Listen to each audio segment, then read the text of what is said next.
नमस्कार। अब हमारा पार्ट नंबर 4 स्टार्ट हो चुका है और रसों की चर्चा ही कर रहे हैं हम। इससे पहले 3 रसों की चर्चा कर ली हमने और तीनों के स्थायी भावों की चर्चा कर ली और तीनों के जो उदाहरण होते हैं उनकी भी चर्चा कर ली। पहचान क्या है वह भी हमने कर ली, किस प्रकार के प्रश्न आते हैं परीक्षा में वह भी हमने चर्चा कर ली। अब हमारा जो रस नंबर 4 है, चौथा रस है, उस रस का नाम है रौद्र, जिसका स्थायी भाव है क्रोध। रस का नाम है रौद्र रस और स्थायी भाव की बात करें तो क्रोध है। जैसा कि सब रसों के स्थायी भाव होते हैं और वहां उन स्थायी भाव रसों की चर्चा करते आए, इसकी कुछ अलग है। अच्छा, रसों को पढ़ने पर हमारे जो स्वभाव होता है, हमारे जो विचार होते हैं वो भी बदल जाते हैं। जब जब जिस जिस रस की बात आती है, श्रृंगार की जब बात आती है तो हमारे अंदर एक उमंग और प्रफुल्लता बढ़ जाती है। जब वीर की आती है तो वीर जैसा स्वभाव हो जाता है। हमारा अंदर की जो आत्मा होती है, जो वेग और संवेग होते हैं, उस प्रकार जब जब जिस जिस रस को पढ़ते हैं उस रस के अनुसार वह हमारे जो शरीर में वेग, संवेग, स्थायी भाव, संचारी भाव, विभाव, अनुभाव होते हैं, वो उस रस के अनुसार वह वे उद्दीप्त होते हैं। अब यह जो रस है, जिस रस का नाम रौद्र रस है, जिसका स्थायी भाव क्रोध है, अब यहां देखिए आप, हमारा जो चेहरे की बनावट, बातों की बनावट भी बदल जाएगी, स्वभाव भी बदल जाएगा। हर रस का एक स्वभाव, जैसा मैं कहते आ रहा हूं, अलग अलग होता है, पहचान भी अलग अलग होती है और पहचाना जा सकता है। हमारी जो बॉडी लैंग्वेज भी होती है, जब हम पढ़ाते हैं रस को या सुनते हैं तो बॉडी लैंग्वेज भी परिवर्तित हो जाती है, हमारी बातें भी परिवर्तित हो जाती है, क्योंकि उस प्रकार के शब्द आ जाते हैं रस के अनुसार। जैसा कि रौद्र रस का मतलब होता है क्रोध, अर्थात क्रोध। जब किसी अपने इष्ट का अपमान होता है, जब अपना अपमान होता है, जब स्वाभिमान पर आंच आती है, जब परिवार में कोई ऐसा कार्य कर बैठता है जिसकी कल्पना भी नहीं कर सकते, जब हमारे यश और प्रतिष्ठा पर चोट आती है, जब अपने प्रियजन की कोई बेइज्जती करता है, अपमान करता है, अपने इष्ट का, अपने गुरु का, अपने भगवान का जब कोई अपमान करता है, तो जहां अपमान करे और वो व्यक्ति सामने उपस्थित हो, उसको कैसे सहन हो सकता है? नहीं हो सकता है। ये सभी बातें आपकी रौद्र रस के अंतर्गत आती है, जिसका स्थायी भाव क्रोध है। क्रोध की कुछ बातें ऐसी होती है तो क्रोध आ जाता है, वह क्रोध हमारा रौद्र रस में परिणत हो जाता है, जिसमें हमारी आंखों की बनावट भी बहुत तेज तर्राट हो जाती है, आंखों लाल लाल आंखें हो जाती हैं, स्वरूप भी हमारा विकराल हो जाता है, एकदम बिल्कुल शरीर एकदम क्रोधित हो उठता है, ज्वाला की तरह, एकदम अग्नि की तरह, आग की तरह एकदम जल दहकने लग जाता है जब आपको क्रोध आता है। और उस क्रोध के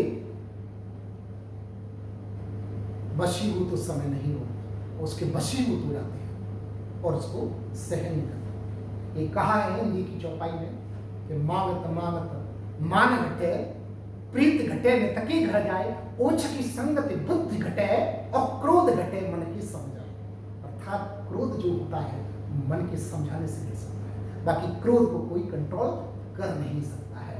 तो यहाँ क्रोध नामक जो स्थायी भाव है वह रौद्र नामक रस को उद्दीप्त करता है। अच्छा, एक चीज और बताना चाहूंगा बीच में, ये जो स्थायी भाव होते हैं, विभाव होते हैं, अनुभाव होते हैं, संचारी भाव होते हैं, प्रत्येक मानव के अंतर्गत होते हैं, स्थापित होते हैं, उनके अंतर्गत होते हैं। ये उद्दीप्त माहौल स्थिति को देखकर जिस प्रकार का माहौल स्थिति होती है उस प्रकार उद्दीप्त होती है। किसी के जल्दी जागृत हो जाते हैं, किसी के जल्दी नहीं हो पाते। तो कहने का तात्पर्य मेरा यहाँ यह है कि रौद्र रस मीन्स होता है क्रोध।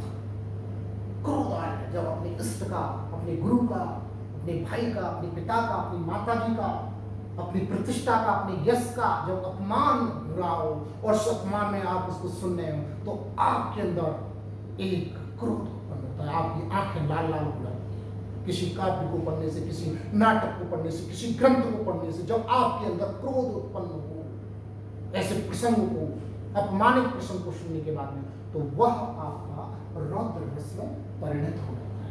अब उदाहरणों के माध्यम से और आप समझ जाएंगे। ये दो उदाहरण मेरे, आपका ये चैप्टर है एक राम लक्ष्मण परशुराम संवाद, जो सेकंड चैप्टर है क्षितिज के पद्य भाग का, उससे मैंने दो उदाहरण लिए हैं। आप रस को भी समझ जाओ। अक्सर उस चैप्टर में जो राम लक्ष्मण परशुराम संवाद नामक जो आपका क्षितिज पद्य भाग का जो दूसरा चैप्टर है, उसमें अक्सर रौद्र रस की ही बात की गई है, अर्थात क्रोध किया गया है। एक्चुअली होता क्या है कि जब जनक जी स्वयंवर की रचना करते हैं ये देखने के लिए कि इस धनुष को, जो धनुष भगवान शिव शंकर का होता है, और उसको कौन तोड़ेगा, इस सभी देश विदेश के राजाओं को बुलवाते हैं और उनसे धनुष तोड़ने के लिए एक प्रस्ताव रखा जाता है कि जो धनुष को तोड़ेगा, जो धनुष को उठा लेगा, वही सीता जी के साथ में विवाह करेगा। तो सब राजा महाराजा अपना धनुष का प्रयास करते हैं, पूरा बल लगा देते हैं, हाथियों का जिनमें बल होता है, करोड़ों हाथियों को भी लगा देते, कोई नहीं कर पाता है, और राम जी उसे छूते ही वो टूट जाता है। अब राम जी के छूते ही टूट गया, परशुराम जी के इष्ट शंकर भगवान है, तो जब इष्ट परशुराम जी को जब पता लगता है तो वो क्रोधित होते हैं कि नाथ संबोधन वंजने आ हो ये कोई एक दास हमारा। जब राम जी कहते हैं वो जब परशुराम जी कहते हैं कि मेरे धनुष को किसने तोड़ा, मेरे इष्ट देव के धनुष को किसने तोड़ा, तब राम जी नाथ संबोधन प्यार से कहते हैं, समझाते हैं। तो वहां जो क्रोध वाली बात की गई है, उस चैप्टर में पूरा क्रोध से भरा हुआ चैप्टर है, क्योंकि लक्ष्मण और जो राम जी में इतना क्रोध नहीं था, वो सहनशील स्वभाव के थे। लक्ष्मण जो थे वो क्रोधी थे थोड़े से, उधर परशुराम जी भी तो लक्ष्मण को गर्म दल के थे लक्ष्मण, और उधर परशुराम जी भी गर्म दल के हैं। तो जब गर्म दल मिल जाता तो आपको पता ही है क्या होता है। तो वो कहते हैं कि हमारा धनुष हमारे राम जी ने, हमारे बड़े भैया ने छुआ ही तो था, टूट गया तो क्या हुआ, अरे बहुत धनुषियां तोड़ी हमने बचपन में, जाने कितनी धनुषियां तोड़ी, आपको इतना गुस्सा नहीं आया कभी, और इस धनुष को तोड़ने से वो छुआ ही, छूते ही टूट गया, तो हमारा क्या दोष है। तो इसको सुनते जैसे ही है तो परशुराम जी होते हैं वो क्रोधित होते हैं, और क्रोधित होते हैं तो वो क्या कहते हैं, वही प्रसंग इन दोनों उदाहरणों में वर्णन किया गया है। यहाँ परशुराम जी लक्ष्मण को संभालते हुए, समझाते हुए कह रहे हैं, रे नृपबालक कालवश बोलत तोय न संहार, धनु ही समुद्र पुरारी धनु विदित सकल संसार। रे नृपबालक, ये राजा के पुत्र, काल वस्तु काल की बस में होके बोलत तोय न संहार, तू समझ कर नहीं बोल रहा है क्या। रे नृपबालक, ये रे का मतलब ये नृप राजा के पुत्र, काल के बस में है तू, बोलत तोय न संहार, तू समझ कर नहीं बोल रहा है। तो इसे समझ कर बोलना चाहिए। तू किसके सामने खड़ा हुआ है जिसने 21 बार इस धरती को क्षत्रियों रहित कर दिया, उस व्यक्ति से तू बात कर रहा है क्या। तूने गुड़ की खान समझ रखा है क्या। तो इस प्रकार फिर कहते हैं, धनु समुद्र प्रार धनु विदित सकल संसार, क्या तूने सामान्य धनुषियों को शिव शंकर के धनुष से तुलना कर दी। सामान्य धनुषियों की पूरा संसार जानता है कि शिव जी का धनुष कितना कठोर और कितना भयंकर और कितना वजनशाली है, और तू कह रहा है कि जाने कितनी धनुषियां तोड़ी, सामान्य धनुषियों इसको तोड़ दिया। अरे लक्ष्मण जी उनके क्रोध को उद्दीप्त करते हैं, आनंद ले रहे हैं, उद्दीप्त करते हैं कि ये क्रोधित हो। कुछ लोगों की आदत होती है। तो धनुष समुद्र प्रार धनु विदित सकल संसार, तू अन्य जो सामान्य धनुषियां हैं, छोटी मोटी धनुषियों की तुलना तू शिव शंकर के धनुष से कर रहा है। तू होश में नहीं है, तू काल के बस में है इस समय, तुझे काल डसने वाला है। तो यहाँ रे नृप बालक काल बस, हे राजा के बेटे बालक बेटे काल बस, काल के बस में बोलत तोय न संहार, तू संभल कर नहीं बोल रहा है। क्यों। धनु ही समान, सभी धनुषों को तुमने समान समझ लिया। किसके। त्रिपुरारी धनु, अर्थात त्रिपुरारी कहते हैं शिव शंकर भगवान को, उनके समान समझ लिया। विदित सकल संसार, पूरा संसार जानता है कि शिव जी के धनुष की तुलना कोई संसार में कर नहीं सकता है, और तू सामान्य धनुष बता रहा है। तो इस प्रकार का जब अब इस पद में आप देख ही रहे हैं कि यहाँ जो परशुराम जी हैं उनका अपमान किया जा रहा है, और उधर शिव जी का तो अपमान हुआ ही है क्योंकि उनके धनुष को तोड़ा गया है। तो यहाँ अपमान की बात की जा रही है। तो इस प्रकार के जो पद होते हैं, काव्य होते हैं, उनमें आपका रौद्र रस होता है, जिनमें इष्ट वगैरह की, गुरु की अपमान होता है, गुरु माता का अपमान, पिता का अपमान हो, भाई बंधु का अपमान हो, अपने प्रतिष्ठा पर आँच आए, अपनी स्वाभिमान पर आँच आती है, तो ये बातें सब क्रोध को उद्दीप्त करती हैं, और क्रोध को रौद्र रस को उद्दीप्त कर देता है। दूसरे उदाहरण में विश्वामित्र जी को समझा रहे हैं। विश्वामित्र जी को कह रहे हैं, परशुराम जी कह रहे हैं, क्योंकि राम लक्ष्मण के जो गुरु थे वो विश्वामित्र थे, तो विश्वामित्र को वो कह रहे हैं कि कौशिक सुनो मंद यह बालक कुटिल कालवश निज कुल घालक। अर्थात कौशिक जो यहाँ कहा गया है वो विश्वामित्र के लिए प्रयोग किया गया है। कौशिक विश्वामित्र, हे कौशिक जी, विश्वामित्र जी सुनो, आप सुनिए, मंद युहु बालक, यह मंद बुद्धि बालक है, कुटिल कालवश, कुटिल है बहुत ज्यादा बोलने वाला है, ज्यादा बोल रहा है, कालवश, काल के बस में भी निज कुल घातक, अपने कुल का घातक बनने वाला है, अपने कुल को नष्ट करने वाला है, ये सामने अभी इसको खत्म कर दूंगा। और राम जी एकदम गुस्से में कह रहे हैं कि कौशिक सुनो, यहाँ कौशिक सुनो मंद यह बालक कुटिल काल बस निज कुल घालक, अपने काल का बस बनने वाला ये बुद्धिहीन बालक, ये मंद बुद्धि बालक अपने काल का बस बनने वाला है।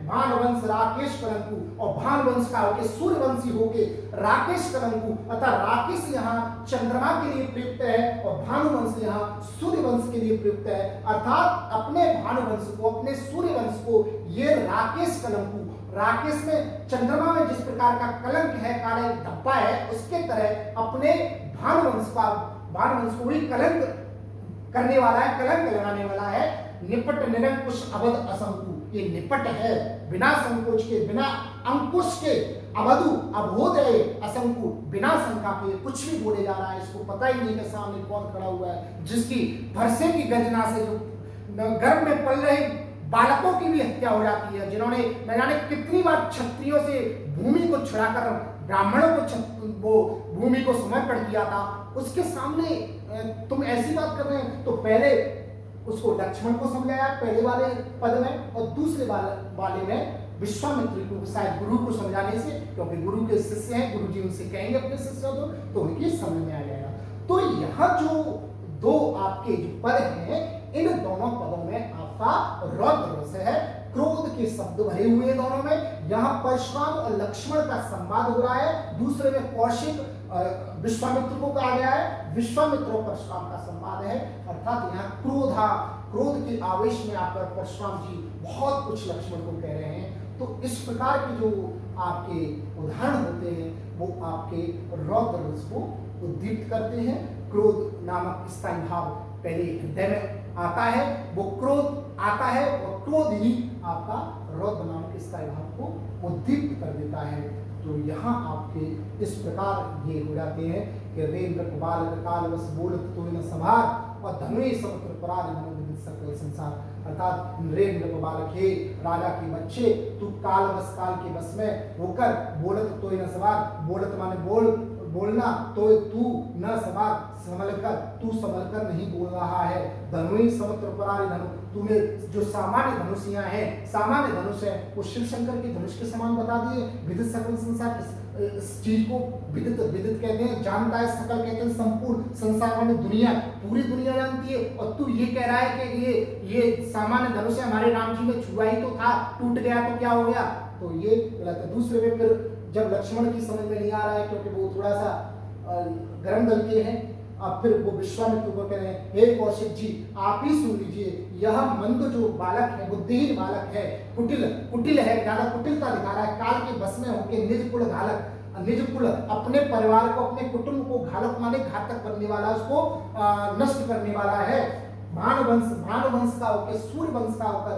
राकेश कलंकु, अर्थात चंद्रमा में जिस प्रकार कलंक काला धब्बा है, उसके धब्बे की तरह बनने वाला है। निपट निरंकुश अभुद असंकु, निपट है, निरंकुश, कोई अंकुश नहीं है अपने ऊपर, अपनी वाणी पर सब जो कुछ बोले चले ही जा रहा है, ये पता ही नहीं क्या बोलना चाहिए क्या नहीं बोलना चाहिए। अवधु, ये अबोध बच्चा है, असंकु, बिना शंका के बोले चले जा रहा है। तो यहाँ इस प्रकार के जो दोनों उदाहरण हैं, यहाँ आपके रौद्र रस है, और जो क्रोध नाम के स्थायी भाव है रौद्र रस का, इससे भी 4 प्रकार के प्रश्न बन सकते हैं।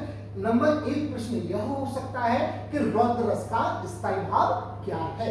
तो रौद्र रस का स्थायी भाव क्रोध है, पहला प्रश्न। दूसरा प्रश्न ये बन सकता है कि क्रोध किस रस का स्थायी भाव है? तो क्रोध रौद्र रस का स्थायी भाव है, दूसरा प्रश्न बन सकता है। तीसरा प्रश्न यह बन सकता है कि रौद्र रस का कोई उदाहरण आ जाएगा, उसमें पूछ लेगा कि उपयुक्त निम्नलिखित उदाहरण में कौन सा रस है, तो शब्दों को देखकर आप पता लगा सकते हैं कि इसमें रौद्र रस है। फिर चौथा प्रश्न इसकी परिभाषा आ जाएगी कि जिस रस को पढ़ने से, जिस काव्य को पढ़ने से, जिस उदाहरण को पढ़ने से, जिस नाटक को पढ़ने से, जिस शास्त्र को पढ़ने से हमारे अंतर्गत क्रोध उत्पन्न होता है या हमारी आंखें लाल हो जाती हैं, शरीर एकदम लाल हो जाता है, झंझनाहट उठते हैं, तो वहां कौन सा रस होता है। इस प्रकार के 4 प्रकार के प्रश्न हर रस से बन सकते हैं। आप इसको स्मरण करिए और इसको उल्लेखित कीजिए अपनी नोटबुक पर और क्रम से रसों के लिए लिखिए। सबसे पहले रस लिखिए, फिर उनके स्थायी भाव लिखिए, जितने भी रस होते हैं, जितने भी स्थायी भाव मैंने लिखा भी दिए हैं। और आपके पास में फुल मार्क्स से बुक होगी, उसमें उसकी मदद भी है, मेरी मदद लें, वीडियो की मदद लें, सबकी थोड़ी थोड़ी मदद लेके अपने आप को ज्ञानवान बनाएं, अपने आप को अच्छा बनाएं। ठीक है, तब तक के लिए have a nice day, all the best.